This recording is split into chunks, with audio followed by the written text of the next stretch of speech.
Alright, hey everybody, welcome back to the channel. This is Rob with Smirking Gun Reviews, and tonight we are talking about Venom. That's right, the movie came out. I got to see an advance showing at 5 today of this movie, directed by Ruben Fleischer, starring Tom Hardy. And just right off the bat, there will be spoilers, but not till later. And even then, not that many. I don't know what movie the critics are seeing. I really don't. I've seen, and by critics, I mean the internet critics, YouTube critics that have seen this. I guess they're judging it by, they're doing their job by judging it as a movie, as movie critics, and not, unless as fans. I don't think a lot of these people fundamentally understand these things. I think they casually do. I think they know, like a lot of people know Venom just because Spider-Man is part of the consciousness. I don't think they really understand this character. They just know that it's the guy that like used to be in the black suit, now he's got his powers and stuff like that. As far as a fan of someone who's been waiting to see this movie since I was a fucking teenager. This is like late, like in the late 80s, early 90s. I have been waiting for this character to somehow be brought to the screen. And then when they did it with Spider-Man 3, I just about wanted to jump at the screen and rip it to shreds. But this movie, purely as a fan of this character and of the world that Eddie lives in, this was a damn fun movie. This was entertaining from start to finish for me. I'll list the two things I didn't like in this movie right now. Number one, I did not care for the soundtrack. Not the score, the soundtrack. If I hear bad music, if I have to sit and listen to music that I don't like, it can sometimes take me out of the movie. And that did that a couple of times here. Thankfully, one was at the credits. The other thing is the length of this movie. It is short as hell. I could not believe it was over in like an hour and a half. Maybe even, actual movie, not counting credits, I think was just under, maybe just under an hour and a half. Maybe just right at the edge.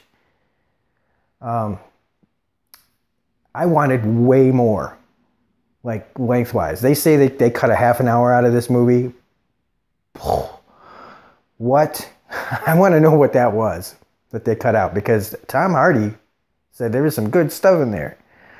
So I hope that there's like a director's cut, because everything else in this movie worked for me. What didn't work for other people worked for me. When they talk about it, how it's like a movie from the 90s. So what? Was it one of those movies from the 90s that you would have liked today? Yeah.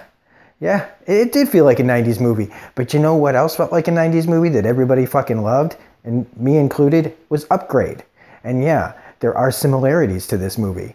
They're both really short. They both make you want more. And that's like the performances are good. It's just like Upgrade, this movie is funny. It's directed by Ruben Fleischer, who did Zombieland. And people saying that the jokes didn't land. It's not like, it's like rip-roaringly funny. It's funny enough. It's tongue-in-cheek. It's dark humor. But that's the world that Eddie Brock lives in. Venom is a funny character. Dark funny and weird. Venom is a weird, bizarre character. He's been a guardian of the galaxy, for Christ's sake. I bet you half these people that review it don't even know that. He's got a weird sense of justice that takes back, even way back to Spider-Man days.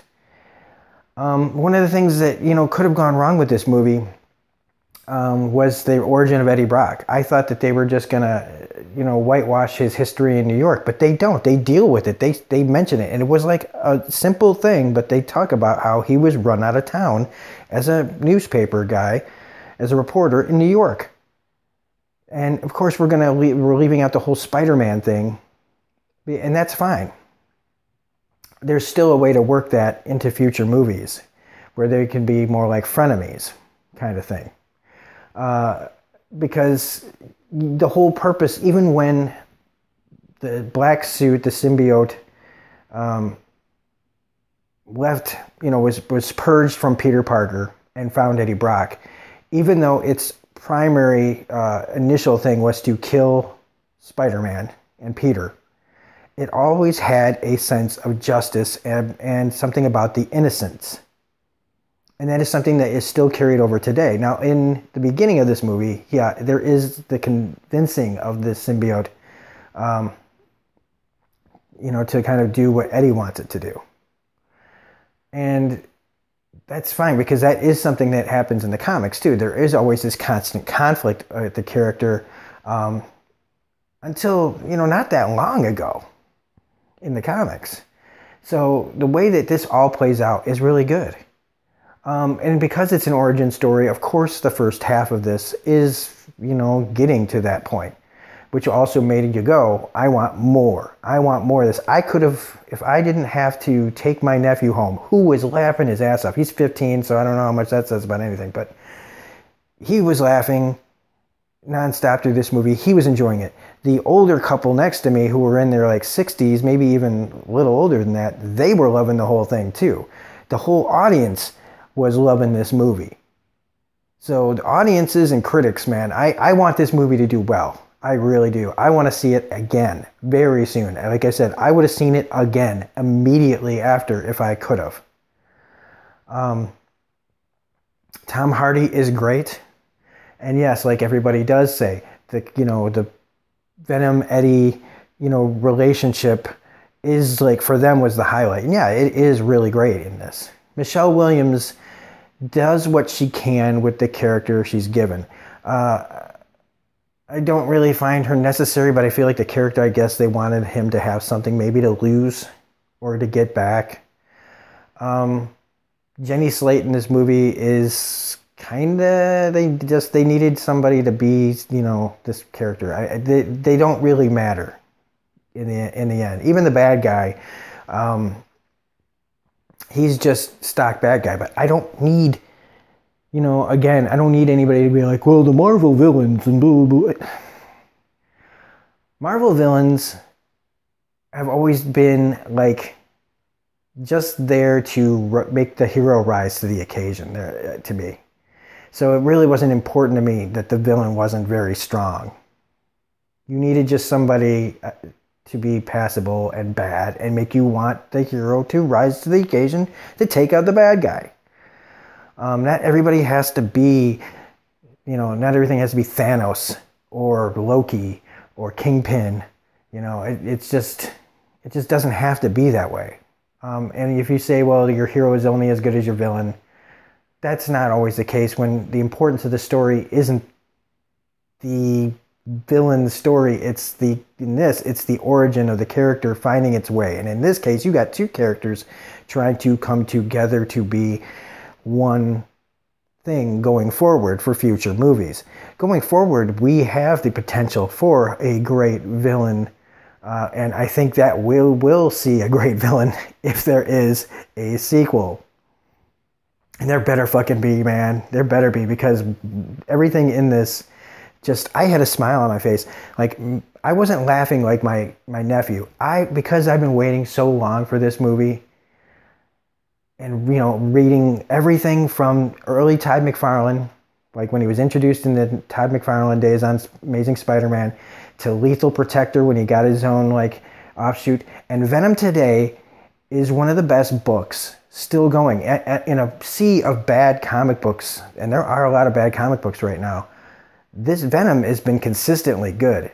Not everything is a home run, but I'm just saying, he's stayed relevant and becoming more relevant, and maybe because they knew about the movies, they were making him stay relevant. Tom Hardy, again, though, I want him to continue with this. And so that's it. Go see this movie. Do not let critics get you down about this movie. It was a blast. It was fun. And you know what's great about when they say it's like a 90s movie? A lot of those 90s movies are a blast and fun. And you know what? It's not going to change your life. It is not the, Captain America Civil War. It is not Infinity War. But it's not Thor the Dark World either. You know, it's not, you know, Justice League. And even if you don't like it, it's only like an hour and a half. You're not going to be sitting there long. It was a fast movie. So that's it for like the non-spoiler review. If you wanted somebody to judge this as a critic would, there are plenty of people that will tell you all about tone and all about the writing and all about all the little things that you want to hear. And I do that a lot. I do review things like that, but not this movie. And I'm kind of done doing that with comic book movies in general, because I just feel like there's something different than regular ass movies. They have built a universe, and I think the universe is big enough now where we can judge them from within and not from outside of it. Unless they're really bad. I mean, unless they are unforgivably bad. Like, if the writing was bad in here, I would say the writing is bad. If I said the directing was bad here, I would say the directing is bad. I enjoyed it so much that even though it's not a perfect movie, I can't believe how much more pleased I am. I was nervous about this. I have no more need to be nervous. In fact, I am looking so forward to the future now of what they can do with this character and other characters in his world. And Spider-Man makes me more excited for Tom Holland and Tom Hardy to meet. So anyway, 2 thumbs up, 4.5 out of 5 for me as far as enjoyment goes. Not as like best picture nomination. It was a blast.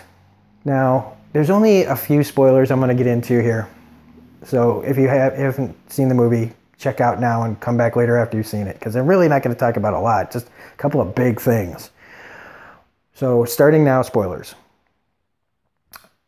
He bit a fucker's head off twice. They did it. They didn't show him, but you know it, like the one.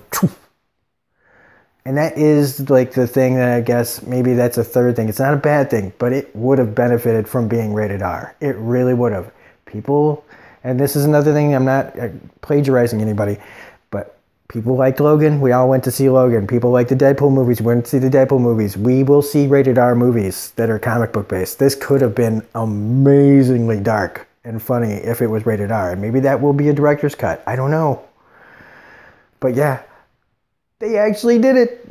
I was wondering if they were going to actually let Venom bite people's heads off, and they did. So that was amazing. That was awesome. The voice of Venom I love. There's not much else to spoil except that it's all that stuff is fun. Even if the CGI isn't always perfect, it's great. And then let's just talk about the post-credit scene. So we get to San Quentin prison.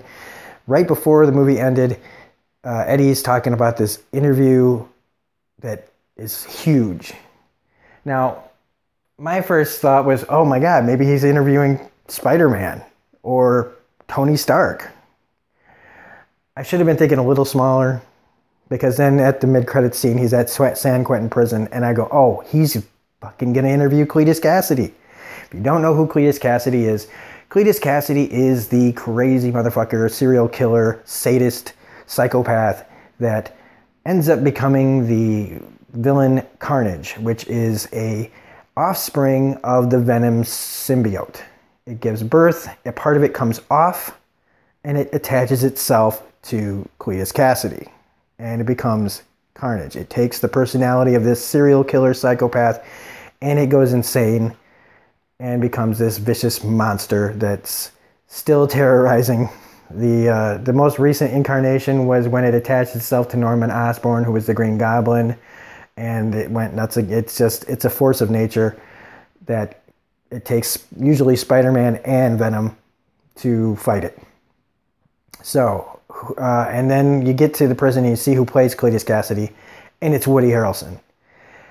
He's a little bit quiet than I pictured him to be, a little more understated than I pictured Cletus Cassidy, because Cletus Cassidy in the comics is he's like, what if Wade Wilson, Deadpool's crazy, Okay, Wade Wilson, Cletus Cassidy is like Deadpool on like PCP and homicidal to the like. He doesn't care about innocence. Okay, he wants to kill everybody. He's a fucking mass murderer, serial killer, psychopath, however you want to put it. Now, Woody Harrelson can play crazy. And he even says, like, hey, I can be the person that you want. And like, I can bring the crazy out if you want. So it's going to be really interesting to see what Woody Harrelson can do with the Carnage character. Because he even says, when I get out, and I'm going to get out, there's going to be carnage. And so that is just the perfect way to end it. And that's why there better be... Everybody better go see this movie, man. Give them your money because we deserve a Carnage in the sequel. We need a Carnage, Spider-Man, Venom. Oh my God. And yes, I am a fanboy. But I know what's good and what's bad. If this would have been shitty, I would have said it was shitty. Up until the movie was going, I was like, oh God, am I going to hate this? So anyway, that's Venom. If you have not seen this movie, go see it once. I'm going to see it twice, maybe 3 times, maybe 4 times. Like, again, it's only an hour and a half long. So that's it. So I hope I have convinced people to see this, that watch this. So if you like this video, please hit the like button, comment, share, subscribe, hit the bell for all notifications. I was feeling pretty down about YouTube earlier in the day, but making this video kind of cheers me up. I don't know how I'll feel later about it. But I'm so amped up from seeing this movie that right now my feelings are kind of out the window. So anyway, this is Robert Smirking Gun Review saying, go see this movie, God damn it, right now. See ya.